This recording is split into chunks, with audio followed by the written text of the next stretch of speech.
Hey. Hey, welcome. This is the By Love podcast. Yes, it is with Kass and Eli. And today we have the wonderful and marvelous Katie. Hello, how are you? Katie is joining us this week. We are so excited to have her. Do you want to tell our listeners a little bit about yourself? Sure. My name's Katie Petit. I'm the founder of Current Movements. I've been in DC for about 5 years, organizing with Black Lives Matter, Movement for Black Lives for about 3 now, and have also been doing a lot of art activism over the course of a few years. So I'm really happy to be here. Thanks for joining us. Yes, I think I met Katie Uptown Art House. There was a lot of different collectives coming through there, and we met there, and we told me about Black Lives Matter, and I came to a meeting once. So it's great to have you here. Thank you for gracing us with your presence. Absolutely. Much appreciated. I think I met you in our transformative justice. Yeah, you came space. to my house. I did. I didn't realize it was your house. But it's been great working with you so far. Likewise. And if you have not heard about Current Movements and you live in DC, you have been in the dark, because it was an amazing festival this past week at Eaton. Thank you. Yes. We're going to get into that in just a second. But before we do that, we'll check in a little bit. How you doing? I'm tired. Yeah. I am tired. This has been a week full of stuff. It has been a week full of like expansiveness. I feel like I have really been immersed in conversations around transformative justice all week, and like what does it mean to practice new ways of being. And I've just talked to so many great people about that and kind of the work that they're doing, and it's been really cool to know that like all my friends and all of my people in my circle are kind of asking the same kind of questions, even if they're different languages, or they look different or they sound different. It's like, we're all kind of moving in a general direction, so that feels good. It feels like my circle is like vibrating higher, which feels really cool. It does. Yeah. How you doing? I'm also tired. I have been doing a lot of self-work.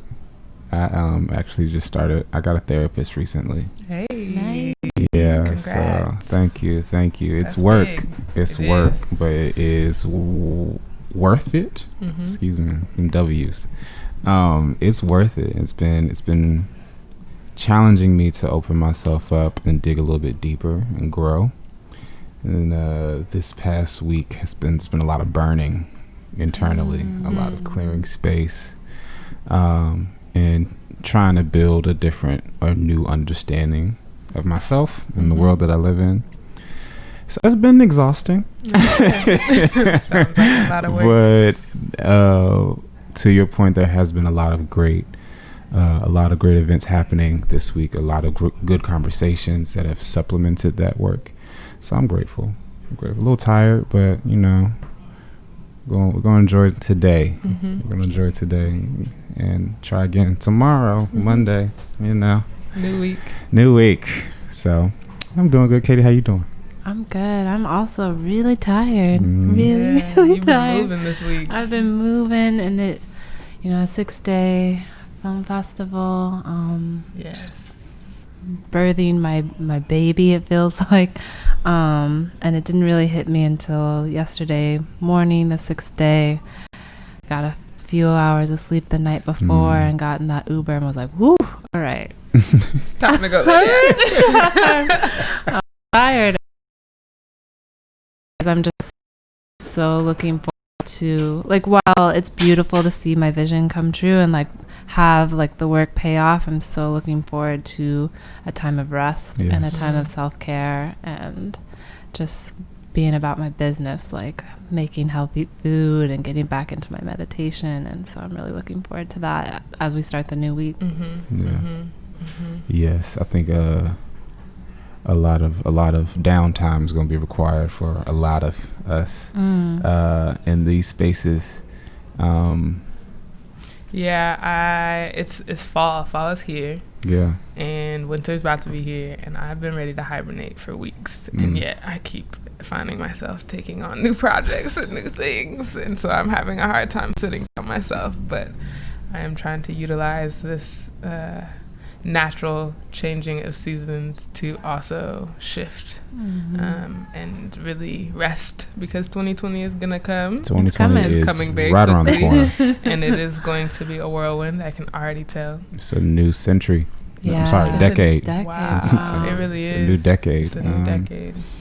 So that is a whole lot of rebirth, a lot of starting over. It's just a lot. So rest is definitely going to be important for a lot of us. I know a lot of I'm kind of like I'm kind of transferring into our melanin minute with this, but like there's been a lot of great people doing a lot of great work, and it's been really beautiful to see that. To just kind of look at your peers and see where we're going, or your mentors, and kind of like just see where we're going as a collective, human collective, and artist and artistry. And it's been really nice. We had the chance to see Sheldon Scott's performance at the Smithsonian Portrait Gallery as part of the Outwin 2019 collection gallery exhibition. That's the word. And it was really, really beautiful. A lot of amazing artists, some of which that we know were also in that. And it was just really humbling, Sheldon's performance, just to kind of see the practice that he was doing. He was actually peeling rice by hand from sun up to sundown for 7 days. 7 days. And it was, it was very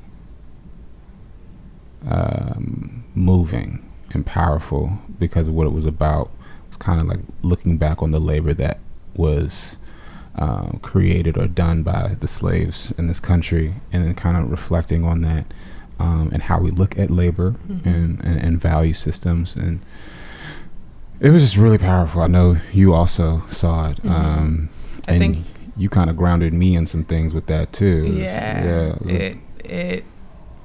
I think Sheldon is the first Black performing artist to perform at the Portrait Gallery, which is huge, right?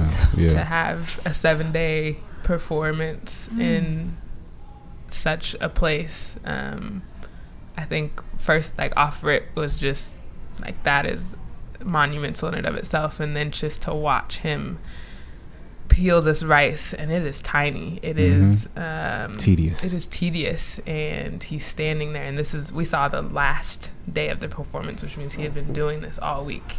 And at the end of it, he takes whatever he peels it and then puts it on this scales. That I don't know what they're called. They remind me of Libra scales. And at no point does it ever move because there's something weighing it on the other side. And then he takes the peeled rice and sprinkles it on this other platform that he had at the end of it. But during that performance, he started calling out for water. And at first we didn't know if it was part of the performance or not because I hadn't seen it the other days. And then all of his friends who I was standing by were all like, is he okay? And it was a moment of this man is calling out for water, and you can see how emotional and how worn down his body feels. And it's a crowd full of people, and nobody moves. And if you think about it, he started standing up. Yes, and then he got on his knees. And he was on his knees, and he would hunch over. He would just try to rest. No while he bathroom, was still, no food, no water. No, 8 hours to sundown. Yes. And endurance performance. Yes. And I saw one woman grab a bottle of water and try to put it in his face, but she didn't say anything, and he was so immersed into his own performance, he wasn't paying attention to her. So it took one of our friends, Maps, to go up there and literally pour water in his mouth. And that for me was Maps is also an endurance performance artist, so it felt like this moment of I see you. And also just how many times we are bystanders to people who are hurting or who are needing, and we see the need. We can hear him asking for it, and yet nobody moves, right? And like, what does it mean to help our community to the point where sometimes it does take, let me lift your head and pour water into your mouth because I know that's what you need right now. And it also just reminded me of like capitalism. I feel like capitalism has really come into question a lot in the different conversations I have, but like, this is the labor that we have done for years and generations, and it wasn't until we stopped working for free that they called us lazy, right? So like, it was to have it in the portrait gallery, to have all of these people watching him, a lot of white people, a lot of tourists, to see this display of Black labor. It was powerful. To further that, it's like, so when Maps poured the water into his mouth, there were two things going on in my head, because there was another young lady who put a bottle of water on the platform where he was peeling the rice, where he was doing his performance, and I'm actually filming. Like, I just showed up with my camera. I'm like, I want to film this. I did not expect to film the entire performance, but it was How long were you there for? We were there for maybe an hour. It was just that powerful. It was that moving. I could not put my camera down. I couldn't. So like, I saw her put the water up there, and I was like, that's not, no. And then Maps walked up, and when he poured the water in his mouth, Sheldon began to weep. Like, he began to cry, and it was so powerful, because it was a very organic moment, but it was also like deja vu for I've never been a slave, but if you could imagine someone who cannot stop working and literally because if I stop working, there might be a lash on my back. So like, someone else has to really come out of themselves, sacrifice their position and what they stand for, where they are, and put this water in my mouth. It was so rich. It was so full. And after that, another part of the performance is when there were two women who came, and they were humming and they were singing, and it was just so Black. Those like Negro spirituals that like in the church, and this was a part of Sheldon's performance, or they added so like in the last hour of his performance, they show up, there's two women in black, and they stand behind him, and they hum, and they kind of like push him forward, push this performance forward in song. And so there's a vessel that he collects the rice in, and that vessel sits on one side of the scale, and while he peels the rice, he collects the rice on the other side of the scale. And when they are equal, then he takes the vessel, puts the rice in the vessel, takes the rice that's in that vessel, and takes it to another part of the museum space and pours it where he's been pouring all of the rice all week. Walks around. So he doesn't necessarily only at the end. It's after the day's work is done. Yeah, I see. Yes. And so when he did that, they followed him and they sang.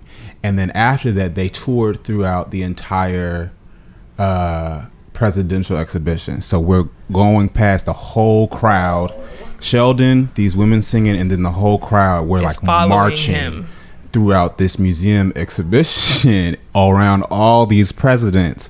And it was just a really, really, really powerful, especially experience. Because Barack's picture is like right there. It's right there, and it still has the velvet ropes because there's still so many people going to see him, and it feels like his legacy is completely out of the conversation at this point, because we're responding to everything that's happening now. But to like see that it's not even intergenerational, but it was a timeless. It was to see this man reenact and to embody like our ancestors, while also walking past this first Black president who has this giant portrait in the portrait gallery. It was a lot of layers to it, because even like as we're talking about capitalism, it's like you can't necessarily use master's tools to liberate the slaves. It's like, okay, well, we're going to walk past this Black president as we also walk past all these other presidents. And not only, and it's also interesting to me that you don't see any of their wives. They're in a different part of the gallery. So you got Sheldon, who's representing our ancestors, followed by these two Black women singing these soul stirring hums, followed by a crowd of all different types of people, walking past all these men sitting by themselves while we actually perform the labor. It was just very, very powerful to me, and I'm very grateful that I got to experience it, because we almost didn't make it. But it was Sheldon Scott. I tip my hat to you, my friend. It was a beautiful performance. Maps also had a performance in Reading, Pennsylvania. So congrats to him for that. And I don't want to rush anything, but my mind is going so fast. That happened last weekend? That was 2 weeks ago. 2 weeks ago. Maps. Yeah. I saw photos. I don't know anything else about it though. Yeah. So Maps has been doing this series of jumps, where it's called Jump for the Life, and each year. Well, not each year. Washington Post keeps a tally of the lives who have been taken or lost by police brutality. So Maps does a jump for that. His last, not the one we're talking about now, but the one before that was at Culture House. It was part of his exhibition there.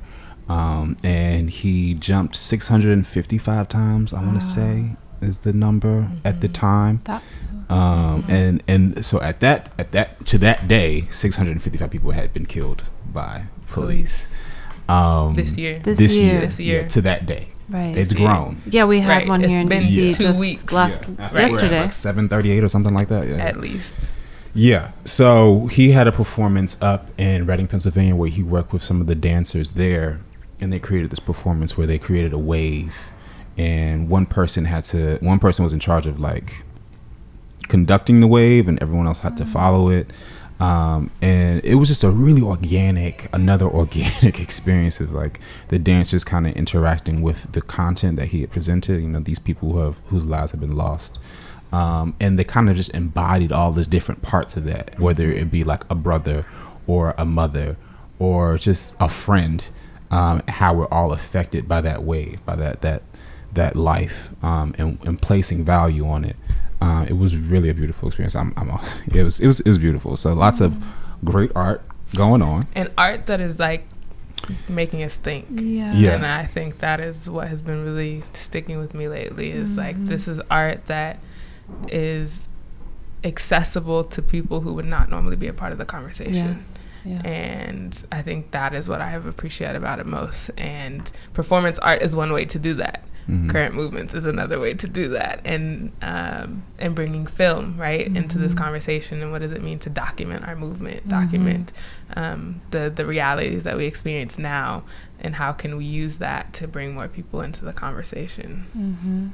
Yeah, and current movements was just as powerful. It was just as powerful. It was 6 days, and I made it to three of them: Monday, Wednesday, and Friday. And each film took me into a whole new direction. And I think one thing I appreciated about it the most was that it wasn't on just one topic, but all of the topics in a way kind of related to each other. Related to each other. Absolutely. The one on Wednesday was about housing, and then the one on Saturday was about Grace Lee Boggs. But there was one shot of like the suburbs that was like, oh my gosh, that connects to the last one, right? About housing in America and how Black people have been left out of this opportunity to thrive. Yeah, and how home ownership is so tied to American citizenship. And then how that relates in a very real way to Grace Lee Boggs' own experience and her own political framework. Being in Detroit as it deindustrializes, and really powerful. And Angela Davis kept popping up in a bunch of the films, and I was like, you are everywhere. She said Grace Lee Boggs have done more for Black people than some Black people have. It was just it was powerful. It was like, this is the embodiment of what being an accomplice, not even an ally, but this is what it means to be an accomplice. Like, at no point did Grace Lee Boggs ever say, I am Black. She never tried to be Black. She never tried to adopt Blackness or appropriate Black culture. She knew who she was. She stayed in her lane, and she made the work happen. And I thought that was a huge lesson for some folks in the crowd. Absolutely. I also thought just her attitude of like being unwavered was just, was always there. Like when she went to school, when she graduated, she was like, this doesn't sit right and I'm going to do something about it. I don't necessarily have to understand it completely. I don't necessarily have to know your full experience as a Black person, but I know that this is not right. And her persistence and her dedication to educating herself was just so inspiring to me, and how she was just so dead set on, you know, this on change, for lack of a better word. And it was very emotional for me to watch. I was not expecting to be so emotional last night, but it was really beautiful. And one of my favorite parts of the entire film was how she disagreed with people with such proper English. Like, it was just I really am not liking what you are saying right now. It was like so simple but so direct and so intentional. I really appreciated watching her move. Let's take a step back and let people know what Currents Movements actually is, and kind of where you got this idea from, and how it all started. Current Movements is a DC-based organization, and we use film, technology, and art to connect grassroots movements. And really the goal is everything you said and more. We want to connect grassroots movements from around the world and highlight the beauty and the struggle that we all go through as we try and make change in our communities. And I want to be intentional about picking a bunch of different movements to show that, like, we need to tear these silos down. Like so my organizing with Movement for Black Lives is not so dissimilar to student movements in South Africa or LGBTQ movements happening in Thailand. Like, we have so many similarities, and I want us to be able to talk about those things more clearly and have a better understanding of what's happening around the world, because I think we can learn so much from each other, and from history. So the idea really is to use film to begin those conversations and to begin those understandings. And so we have monthly film screenings here at Eaton, where we have social documentaries followed by panel discussions of artists and activists and organizers talking about, like, these are the issues and these are the ways that we're transforming them and we're changing them. And this is how you, audience, can get involved. And then we also want to be producing films highlighting grassroots movements, making them accessible and compelling. I want to demystify the work that we're doing. I want people to say, like, oh, I can do that too, because that person has a messy kitchen just like I do. You know, that person doesn't have their shit together just like I don't.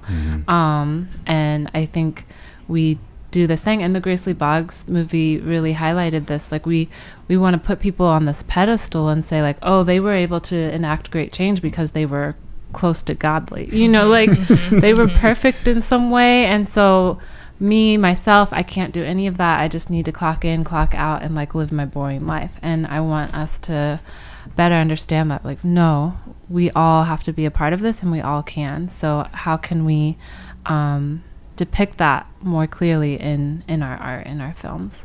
So we premiered our first film, No Justice, No Pride, which was produced in part with Eaton as well. They've been great partners. And it was about organizing happening here in DC around trans justice and the transgender struggle and what it's like to be a young trans woman of color. And so I hope that we're able to do more, but really the conversations that were spurred on throughout this week is what I'm so excited about. Yeah, there have been a lot of great conversations. Katie asked me to be on the panel for the Grace Lee Boggs film. The panel was called Transform Oneself to Transform the World. And it was just such a great way to close out. Such a great way to close out that. Beautiful panel. Yeah, it was by far my favorite panel of the week. Not just because I was on it, but that helped. But it did help. But it was I took so much away. I felt so full. I felt so nourished. I felt so seen. It was it was so powerful. I think one of the takeaways, there were three folks that were on the panel. One was Matt. He is from Detroit, a white guy who is doing this work. And then Monica Yorkman, 66-year-old woman from Baltimore, transgender experience, and she was amazing. And then Glow, and Glow's from North Carolina. Charlotte. And Glow has been doing some great organizing work down there. But one thing that I think we all kind of touched on was, and it reflected in the film, was that, you know, we do put these people on pedestals, and then when our leaders are taken from us, like Malcolm X, like Martin Luther King, it creates this vacuum, and we're all standing around looking at each other. And it was just it very much reinforced this notion that, like, we are the people we've been looking for. It can't be, you know, this one person that leads us forward. We can't be stagnant. We can't just wait until the next big leader comes up, because not every leader has that nice kitchen, right? Like, is not close to godly. None of us are. And I really appreciate this idea of shifting. I think Glow talked about it. Glow had talked about, like, I am becoming, you know, more visible as an organizer, but I'm really resisting this pedestal that people try to put me on, because that's not how our movement is going to be sustained. And how do we all lift each other up and recognize the skills and the contributions that we have that may not be, you know, I'm the orator, I'm the storyteller, I'm the face of the movement. There's so many other people like Grace Lee Boggs who we don't necessarily hear about, and you should definitely look her up if you have not. But she was so instrumental in the Black Power movement, and was not Black, right? She's Chinese American. She's an immigrant. Her family came to the U.S. when she was young, and she 1924. Right in the middle of the Depression. So it just was like everybody. It was just an affirmation that everybody can do this work, and you don't need to look a certain type of way. You don't need to have a certain type of whatever to be able to qualify to do this work. Like, if you are called to it, you are called to it. And your contributions can make a difference regardless. I think you all did such a beautiful job of talking about how your own transformation and your own healing work has led to you to be able to do the work you do better. And then you also modeled that vulnerability on the panel. You were all so open about, like, what's going on in your heads and hearts and your souls, and, like, just put that out for the whole room, and it created this, like, safe space where everyone was like, oh, this is home, this is family, because of what you modeled. And I love that Monica, as the elder on the panel, everyone deferred to her to speak first, like that kind of respect. But then Glow, who's in her their early 20s, Monica deferred to Glow as well. So there's this beautiful, like, and then Matt, as the white guy, was also, like, very reverent of, like, the Black Power on that panel, but didn't silent himself. He wasn't intimidated by it. Yeah, he was like, let me respect you and your experience, but also let me, like, say my piece, because I know it has value too, you know, and it's going to touch others in different ways, and we need all of us. And so you just modeled this way that we need to move forward in such a inspiring way, and I think it touched so many people in that audience to say, like, oh, okay, this is how we move forward. It's like what's happening in the conversation right now, and it's what's happening with these people I've never heard of before, but now I know that, like, they exist, and maybe I'll never see them again, but, like, I have hope because they're doing these beautiful things that I've never seen before, just modeled in the way that they, like, lean in, they stop talking, they speak up, you know, like, these little things have a huge impact in the way that we think.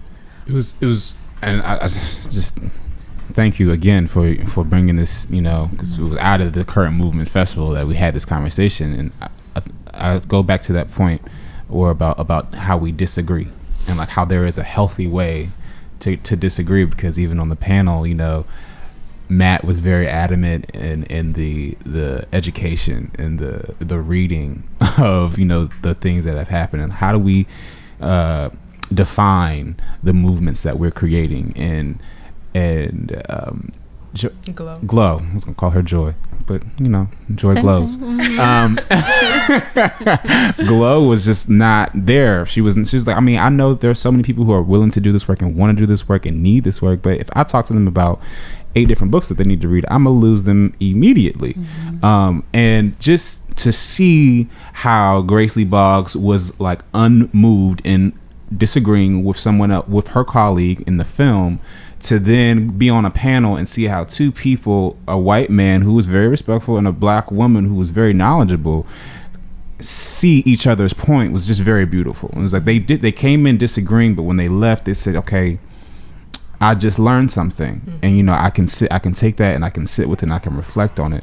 I thought that was really beautiful. I thought it was also beautiful when Monica said she spoke about wisdom and how wisdom can come from anywhere and anyone, depending on your age, your gender, your class, your color. I thought that was I'm getting full already. She said, I wrote it down. I was taking as the moderator. I was taking notes.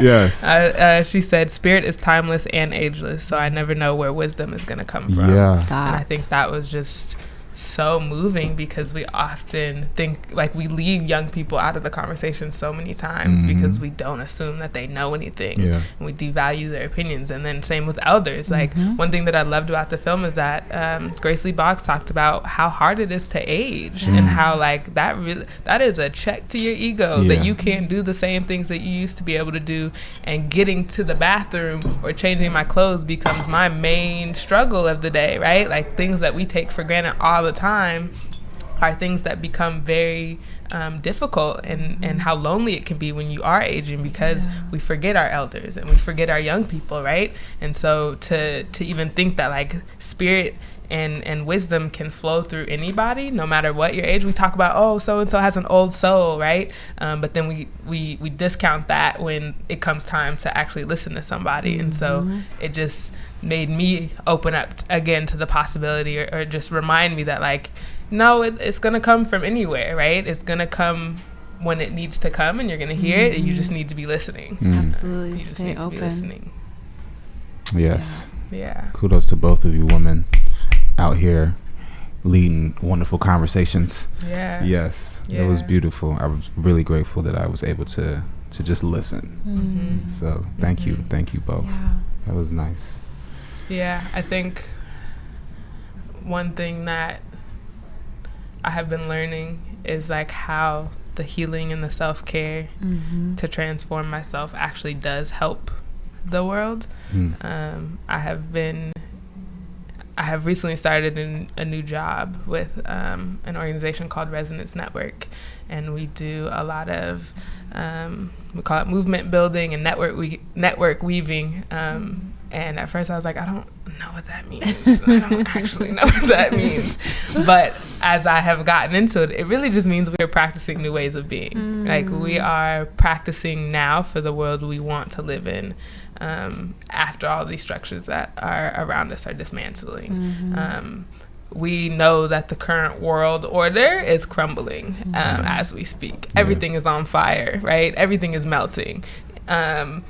Everything is in disarray. There are uprisings across the world happening, and the world as we know it is going to look very different very soon. And so are we going to be ready to be able to not recreate the same systems? And that was something that she touched on in the film, was like, Detroit went through that period of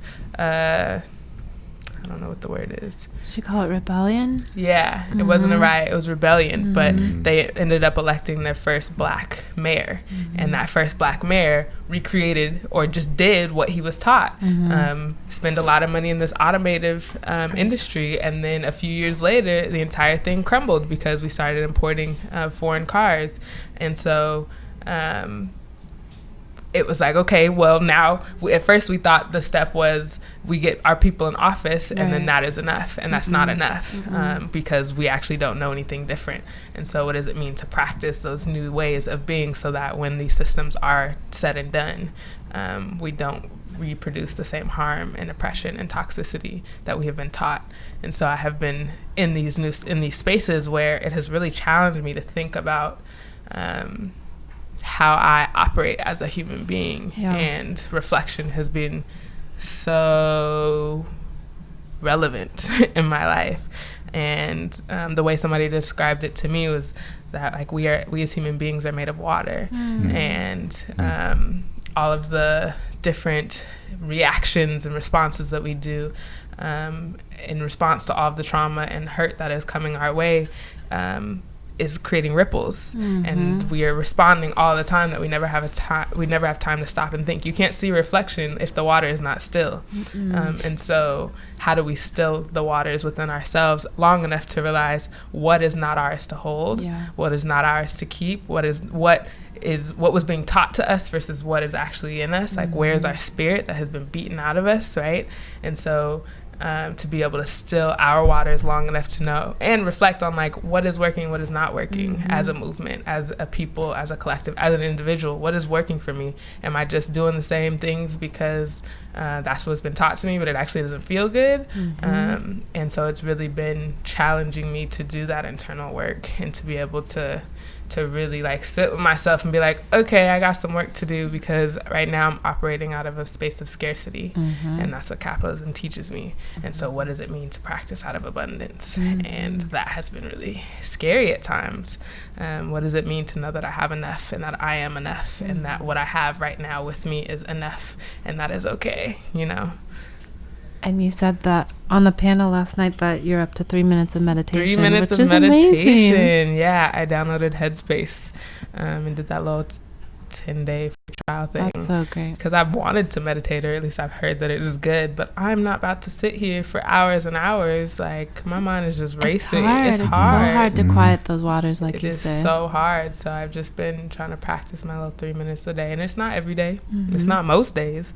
But you know you can get there. I know I can get there. And I think what it really does for me is bring me back into the present. I think we're so used to being in the past and reliving trauma and reliving history and, you know, opening old wounds and dealing with that, or it's in the future, which is creating anxiety and what is happening next, and the world is falling apart. What are we going to do? You know? And so what does it mean to be now, be here now? And your breath is literally the one thing that can connect you to the now at all times. Absolutely. I think it's actually really beautiful what you said about the ripples and stilling the water, because we all are creating these waves. And if you don't ever take the time to kind of just know which wave is what, yours. Things will just keep coming up, and you never take the time to actually sit down and deal with it. And I think that's one thing that's become really apparent for me, especially going to therapy, is like, why am I acting this way? Right. Why am I responding this way? What is the root of this? Because I'm doing one thing, I don't even know why I'm doing that. So if I actually take the time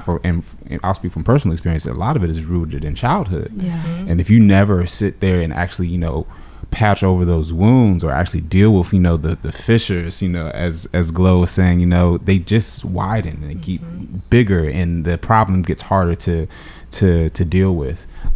So yes, taking that time and space to kind of just quiet everything, to kind of identify what needs to be reflected on, what needs to be washed away is really important. And that's been a really big point for me lately.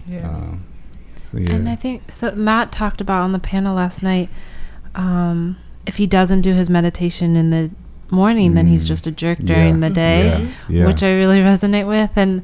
And it's because you're not centering, you're not finding that peace and that stillness, and like, oh, this is my purpose, this is my calling, and this is what I need to do. Everything else is a lie. You know, everything else doesn't matter. It's a game we play. And but like the real me is like here at my center and at my being.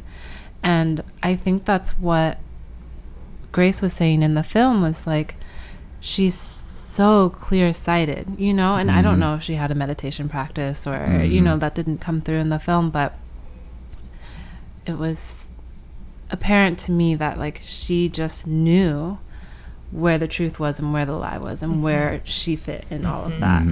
Even to the point of like, her and her husband, when they first met, James Boggs was like, let's get married, right? Like the first conversation or something. And right before that, she was like, he's an very unpleasant man. He showed up late. He was kind of rude. But then by the end of it, he asked me to marry him. And I said yes. I don't know why. But I think it's like that. She knew. They must both have been so clear-sighted of like, okay, this is where the universe is taking me. And I don't understand it, but I'm not going to question it. Yeah, I'm just going to go. And then look what they were able to create. Right. And then the ripples that they spread far and wide throughout Detroit, throughout the country, throughout the world. It's incredible. The power we have when we still ourselves and are like, okay, this is it. This is where I'm headed. And you saying that even just made me think, it's not even that ripples are bad, but what does it mean to control the ripples that are happening? Like right now, the ripples are created by the external. And everything we are responding to. And maybe it's rippling towards you instead of like... But what does it mean to ripple away from us? And what can we do when we collectively like get that ripple under control? Or, even if our waves clash, but we both have the intention of moving in this particular direction, like what kind of power can that do and push to whatever we are working to create? One of the people in the audience at the end of y'all's panel last night was talking about like, do you see a current moving? Are we riding this current? It feels, if you're listening and you're watching and pay attention, it feels like the movements are so intertwined with one another. And we are riding these waves and, kids are jumping turnstiles in Chile and then a week later, kids are jumping turnstiles in New York. Like that's incredible. I think, we are talking about transformation here, and I follow an amazing group out of South Africa, and they're having the same conversations. And so I really feel like it's universe here, like just like moving us if we're willing to listen. I think it's also really important for us to keep having these conversations because we are on this current and like even like after 45 happened, it was like you saw people rise up and like, okay, this is our country actually, and we're going to work together.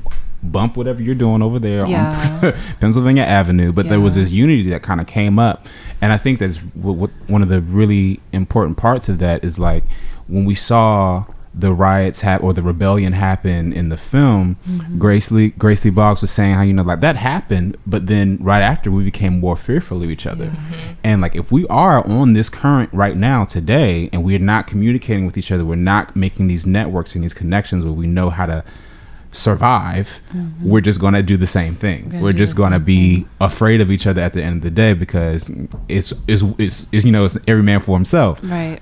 So I'm really interested in how we can further these conversations into networks and connections where we know how to act after the rebellion and not just fall into chaos all over again. Yeah, and I think that is where the healing justice work really fits in. And right now it feels like a layer on top. Like, oh yeah, we gotta do self-care. Oh yeah, you gotta heal yourself.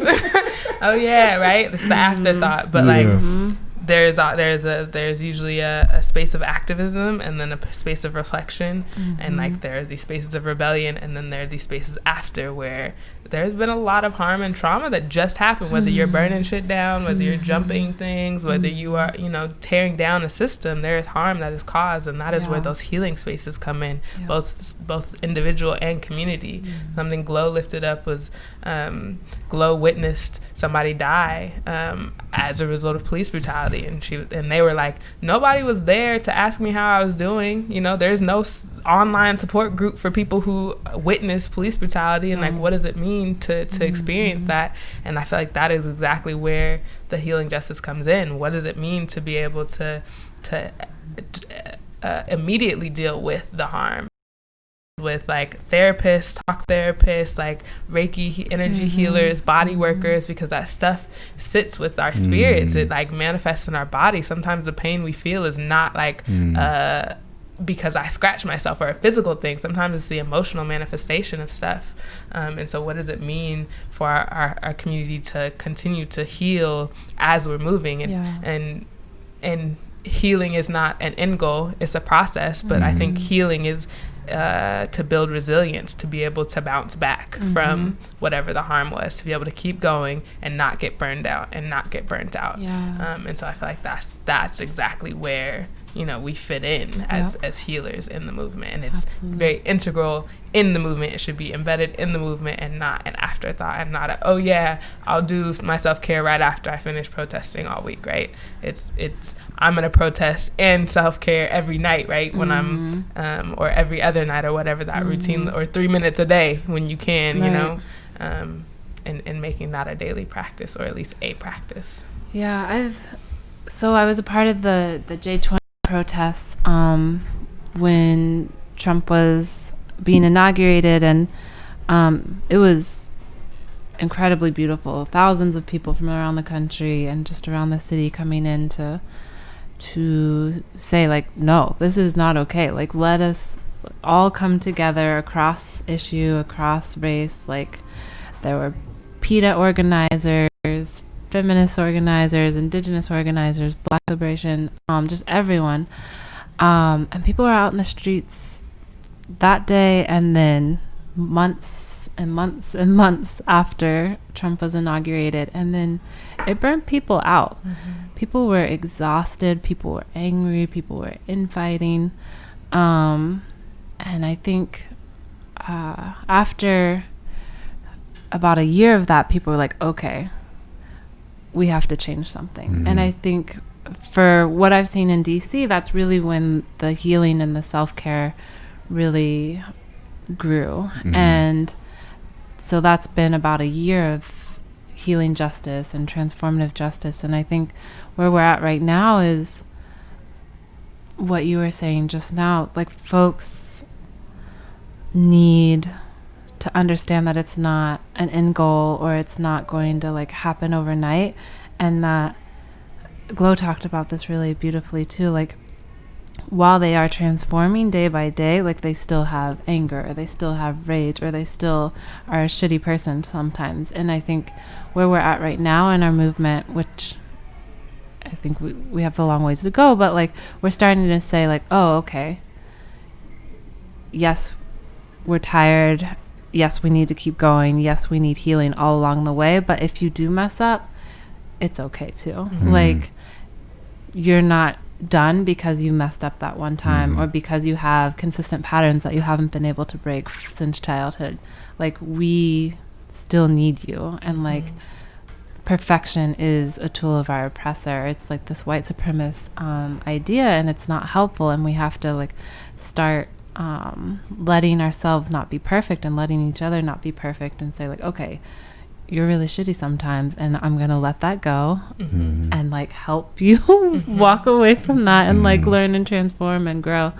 That's what feels really exciting to me, is like this idea that, okay, no one's disposable. Like, all of us have the ability to transform. And what Glow was saying again, oh my god, Glow just had so many she was throwing some nuggets for real.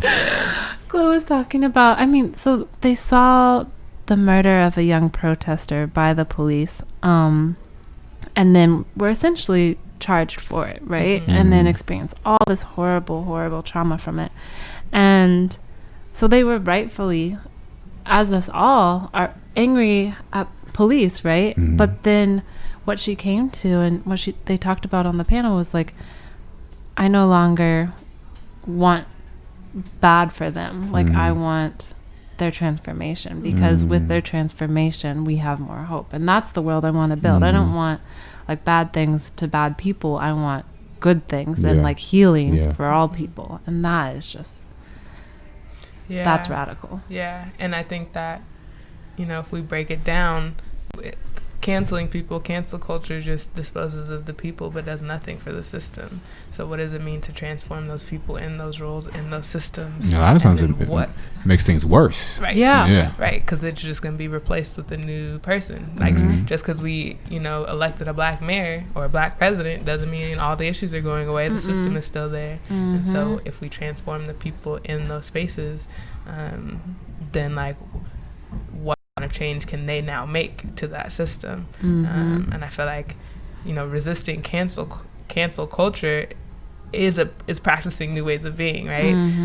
And that's kind of where our work comes in. And like, how do we hold people accountable to the harm that they've caused? And also recognizing that harm can be done in movement spaces, and we as a movement are not exempt from all of the problems that exist outside of the movement that we are working on, and you know, daily we replicate the same oppressive, you know, behaviors that were taught to us. And so to be able to practice holding people accountable, which really takes a community, you know, like it takes the entire village to get somebody together, like get your people, you know, but it requires that love and that care and that patience to be able to be like, okay, you really messed up. You really messed up. You harmed a lot of people, and we still need you. Right. You know?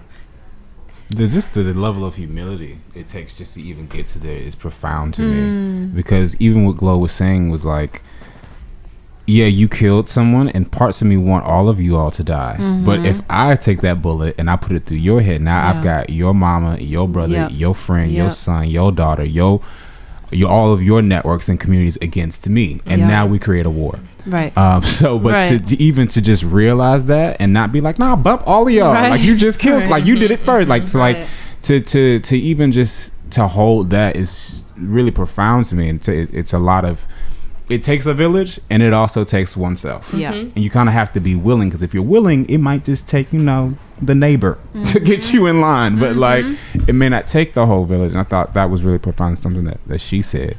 I don't want to cut y'all off, but I did want to. That was really good to me. Point. Yeah, there's so many steps we have to get to before we get to the real transformation, right? And I think it's that individual understanding of like, oh, violence breeds violence, and like I fucked up, and like me wishing ill is only going to bring ill back to me. I think it really has put into perspective a lot of what Martin Luther King has said. Like, he talked about beloved community and, you know, fighting with love and all that. You know, I was definitely pro Malcolm. Right, right. You know, like, by any means necessary, you know, love is cute, and we're dying.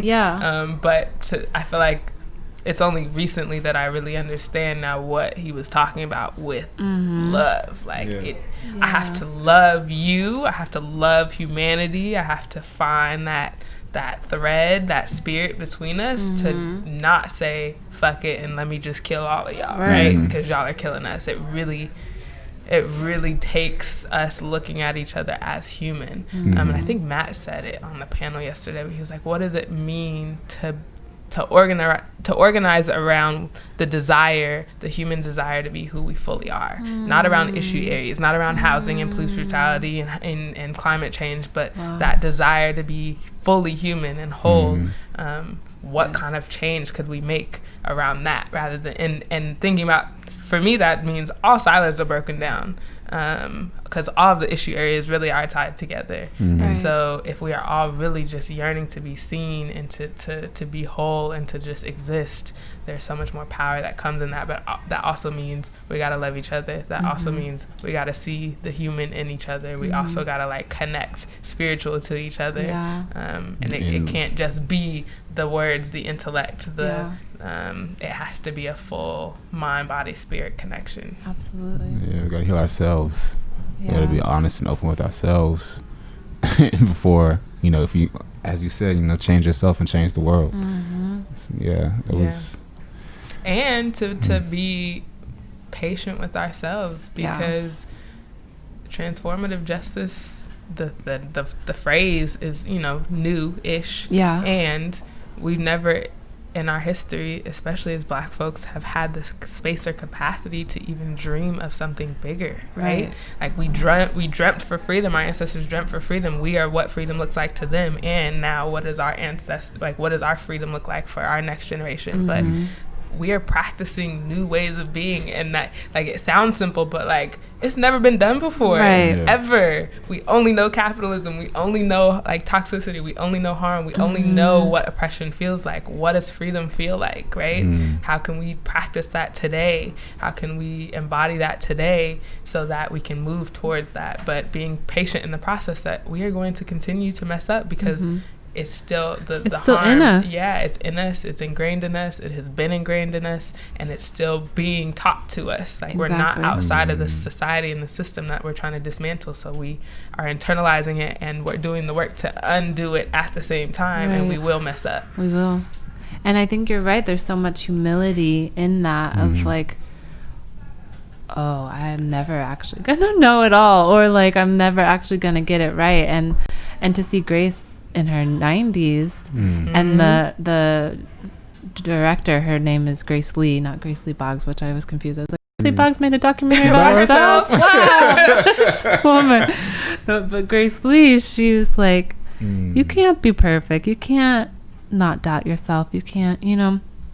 And when the filmmaker actually got to Grace Lee Boggs, she was like, oh, I see that, okay, I'm gonna have to sit with that and get back to you. Like, a 95-year-old woman, right? She's like, oh damn, I got more stuff to learn. Let me chew on that.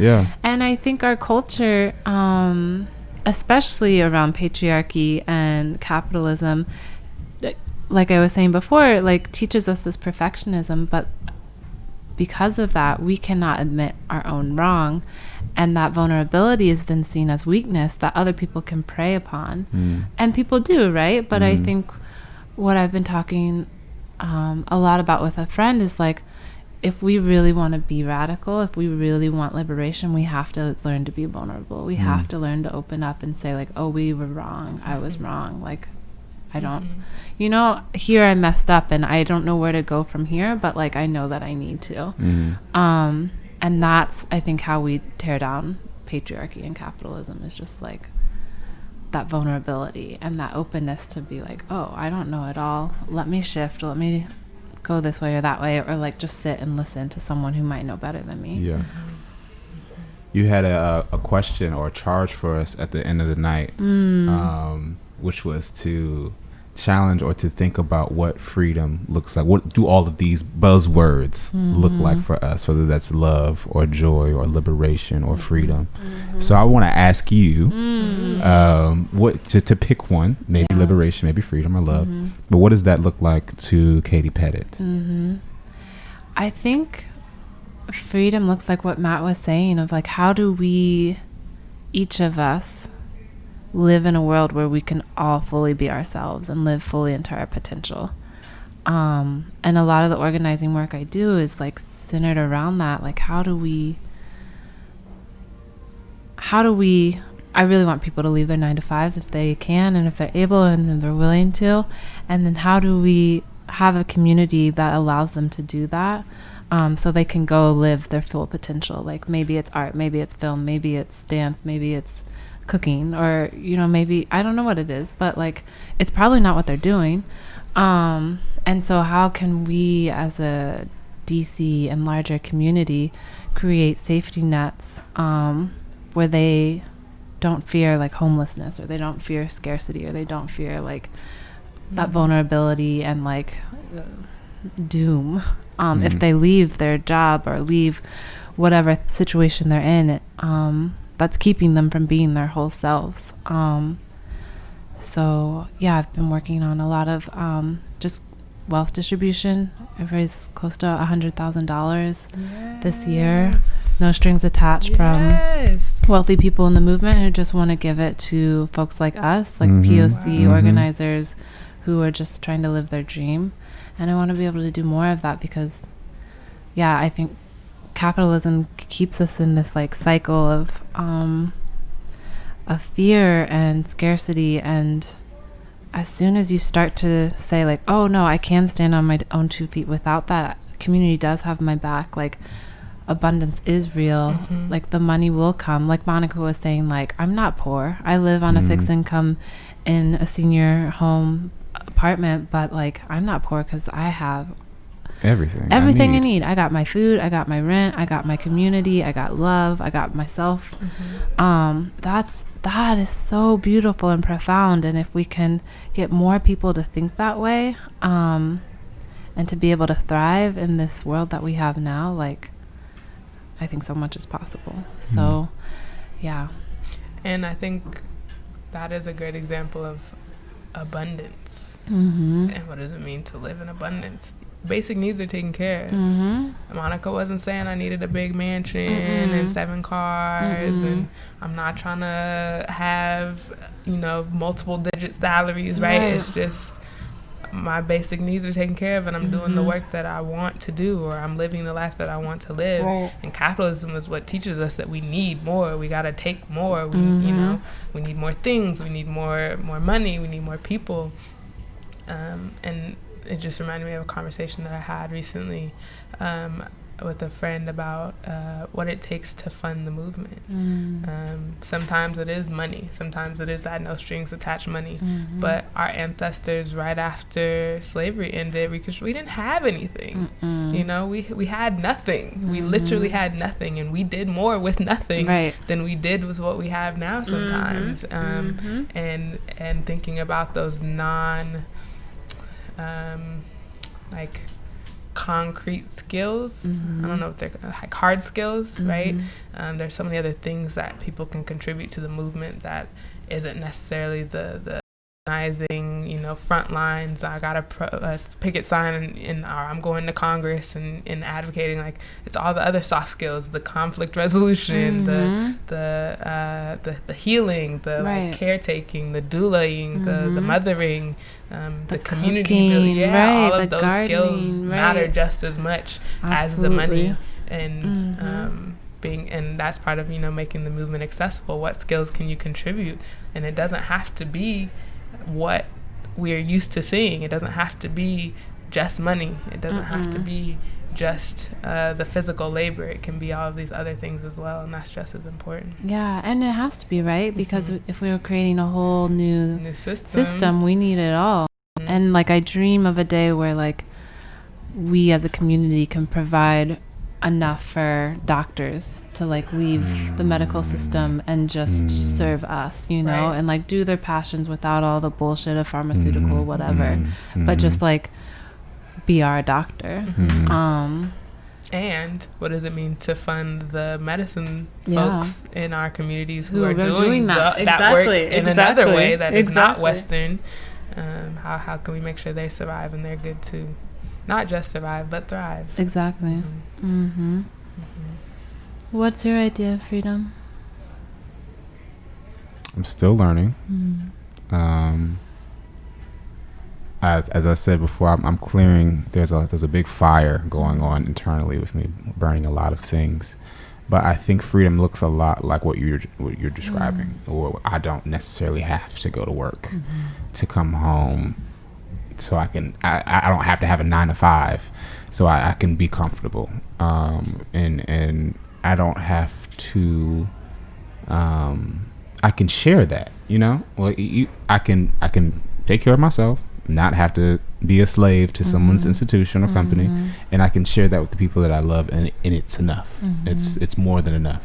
I think that's what freedom looks like to me. Freedom also looks like not being so angry. Or not all the time, not seeing white skin and being turned off. I know the history, but I also am not so triggered every time I come across something that has history attached to it, it has a negative connotation with it. Freedom for me also just looks like being able to read and finish a book. From cover to cover, and have the time to do it, and the energy, the mental capacity to literally just dive out of myself and into someone else's thoughts, and not necessarily take it as fact, but to be able to reflect on it fully. Is something I'm really striving for. It's beautiful. Thanks. Impossible. I'm working on it. What's your freedom look like, Kay? Freedom feels like being able to live in my wholeness. Solange's new album, and one of the songs, she's like, there are too many manifestations.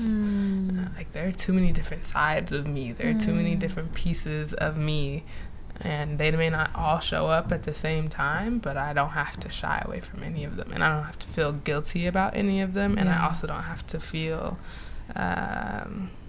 like anxious that this particular side of me is not showing up right this second.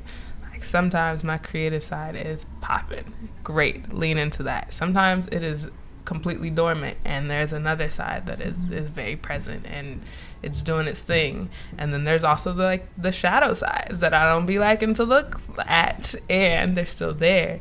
But that need to be fed. Right. But that shadow side is usually the stuff that, again, capitalism is telling us not to think about or look at, and then it gets fed one way or another, and it comes out in a very toxic way. Exactly. It is okay to be vulnerable. It is okay to cry. It is okay to like mess up or think this particular way and then change your mind. I feel like that's what freedom is, to just live in your wholeness, but also to be able to explore what that looks like. Like, I still don't know all parts of myself to be whole, and I know there are gaps, but the circle is getting a little clearer, and to know it's not a circle, it's not over as opposed to a square or a straight line. Like, I can go backwards and forward, I can like bounce, but inside the circle to different parts. It's not like, oh well, now we got to go all the way back to square one, right? And I think that's, for me, where healing is. I had this conversation with my friend, and we both described what does like healing look like. And I said it looks like a spiral. And you start as a kid, as a baby, right? And like life circles around, and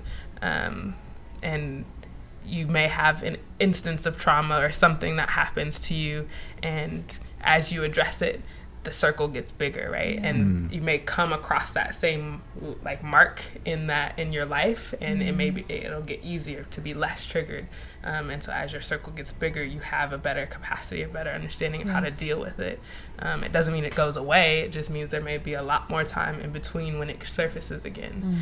For her, she said, it's like digging, like if we're digging to the root of the earth, and through all of the layers of the earth, there's still shit being poured on us, and we don't quite know which way is up or down, but like we're digging, and I'm starting to see some light, and it's cool, and I may run into somebody else, and we may dig together for a while, and then I may but you're like wiggling with your way through, and there's no like straight path or journey, but there's at least an attempt to not be just completely covered by all of the shit and the dirt and the pain, but to be able to lift some of that off of you.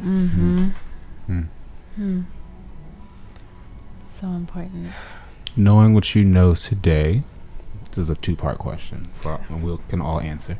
Knowing what you know today, what's something you would have told yourself 5 years ago, and what's something that you want yourself to remember 5 years from now?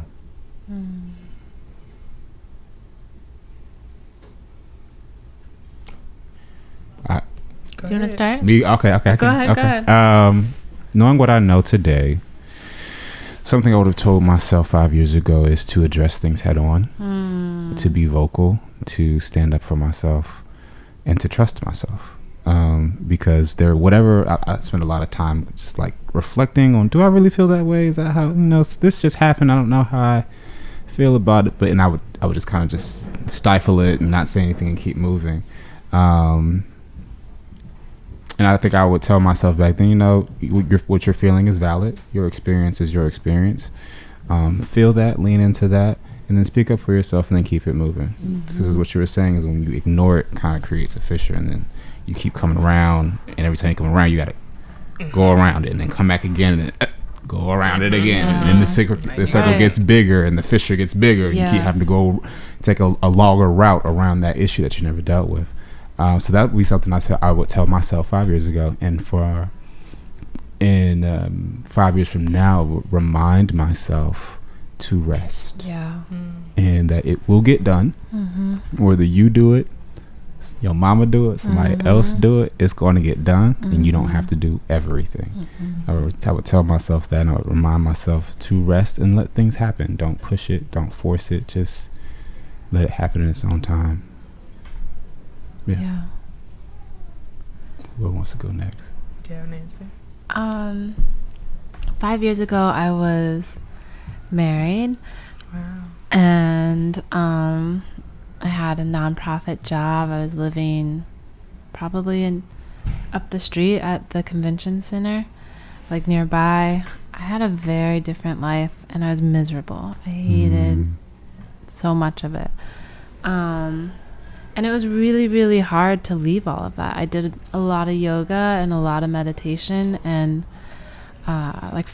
really concentrated for a month. And during that time, my being was like, you have to leave all of this. So I quit my job. I left my husband, and then I was like homeless and jobless. I had no money, and I never really jived with DC. I'm from the South, and so we're slow and we're open and we're friendly, and DC is fast and aggressive and also wonderful. But just really different from what I'm used to. And so everyone was like, you're not going to stay in DC, are you? You have no people there, no family now, you have no money. How are you going to afford it? Just come home, go back to Texas. I have friends who live around the world, come stay with me, we'll get you a job. And I just knew that the universe was calling me to stay in DC, and I didn't know why, because I was like, there's nothing here for me. But I was like, I have to stay. And yeah, the whole experience was terrifying. But then to be at that film festival last night in the closing, and just seeing so many people from my community, and who've been with me the last 3, 4, 5 years, was really beautiful and empowering. And I think what I would tell myself, my past self, is you can do it, and you have to. You have to listen to the universe, and if you're not listening, it's gonna come back and bite you, it's gonna keep opening that wound up. But if you do listen, so much is possible. Is possible. Those positive ripples are just gonna spread and spread and spread. And I think I want to tell my future self, yeah, I like that rest. Just you don't need to do it all. And I still very much have this idea of work, perfection. And I need to just trust that spirit has me. It's proven to me over and over and over again that it does. But I'm still but I gotta do. And it's no, Katie, you really don't. Everything's gonna come into place. Everything's gonna fall into line. And but listen, right? So yeah, thank you for the question. Thank you for the answer. 5 years ago, I was 19. And little Kass, baby Kass. And I was in a school that I hated, and friends that I did not really fuck with like that, and in a relationship that was not healthy, and I still had all of these big dreams, and so I think what I would tell myself is that, what you manifest can and will come true. It just may not be on your own time. I have been really reflecting on, I've asked for a lot of things this year. This podcast is one of them. Healing circles are another one. To be able to do the work that I'm doing now, to be able to present at conferences. My 5th grade self was oh, I want to major in political science. That's what I need to become president of the United States. I'd never heard of political science. 5th grade self forgot about that. I went undeclared at school, and then found political science, right? And so my self knows that I know myself, right? And so to be able to trust myself and know that what is for me is for me. And it just takes the right environment, because now I'm thriving. I still had all those ideas, and I was frustrated that I couldn't manifest them in that space, but that wasn't the space they were supposed to be in. It was supposed to be here. So being patient with the process and trusting the process, I think is the advice I would give to my younger self. And then the advice to my future self is to never stop dreaming big enough. Like, I feel like I'm also at a point where, like, I literally can manifest anything, and I feel that. Yeah. I have said one thing one day, like, oh, I want to try this, and then the next day the opportunity came on. It was like, okay, also be careful what you manifest, right? Because everything that you asked for is here, and now you're tired. Right. What are you gonna do about it? But to know that, like, I am powerful, and anything that I want, I can have. And so what do I want? Right. And to be clear and get very clear on what I want, and to, you know, stay in alignment with my purpose, and knowing that manifesting is a power, and you can manifest things that aren't good for you. It's not just, oh, I'm manifesting the good stuff. You can manifest bad stuff for yourself too. So being careful and, you know, always reflective on what is good for you, and what feels good for you is not always what's good for you. You know. Thank you for sharing. Well, thank y'all. Yes, this has been a great conversation. I Thank know, you, what Katie. a gift. Thank you for doing this and manifesting this podcast. Where can they find you? How do we get in touch with you? How do we learn more about current movements? Definitely. I know that you are interested, like, if other people are interested in hosting a film screening in other cities and, like, in other spaces outside of Eaton, that's a possibility. So could you tell us a little bit more about that? So you can find me at Current Movements on Facebook, Instagram, Twitter, and currentmovements.com.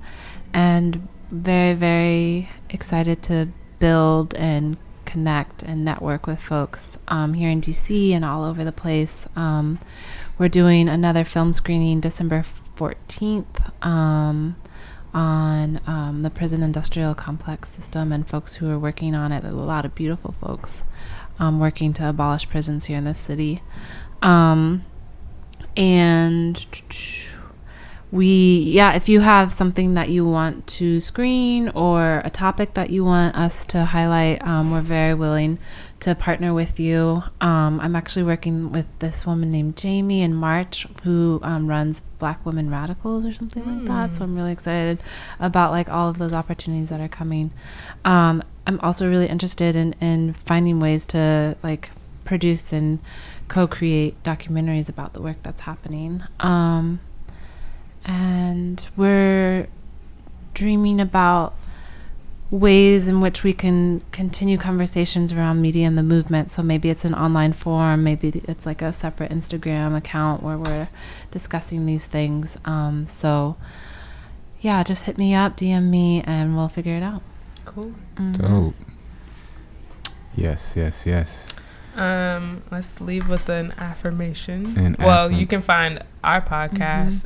We are Sundays at noon now at EatonRadio.com. Yes. Sundays at noon. Every other Sunday at noon. By Love. Underscore. Well, on Instagram. Instagram. We are by the way, BI the way _podcast on Instagram. So if you follow us there, we will follow you back, and that's where you can find all our content as well. But I have a quote for our affirmation, unless you have something. Go for it. Okay. I'm feeling called to the Octavia Butler quote. And it is, all that you touch, you change. All that you change changes you. The only everlasting thing is change. God is change. So we'll leave you with that. Boom. Boom. And this has been another episode of By Love. Enjoy. Peace.